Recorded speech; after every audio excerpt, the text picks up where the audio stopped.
King Charles has been warned that he may face calls to pay compensation as Monica supports a study digging into the history of the royal family's ties to the slave trade. One researcher has warned that Monica knows enough to apologize.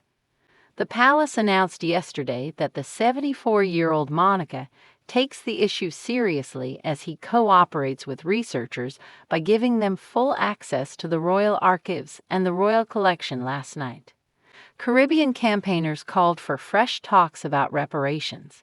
Speaking to the Daily Mail, Ali Gill of the National Reparations Commission of Grenada said the royal family must make repairs and deterrent for the people and societies that would have suffered because of their involvement in the slave trade.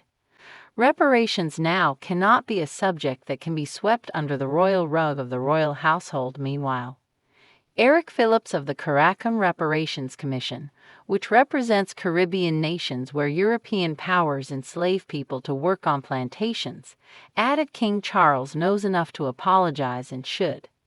However, ex-Tory MP Harvey Proctor countered the calls and said compensation payment shouldn't come from the state or the monarch himself. He said, "Payment of any reparations must not come from the state. Otherwise, we should sue the French for the damage caused by the Norman conquest in 1066 and similar to the USA.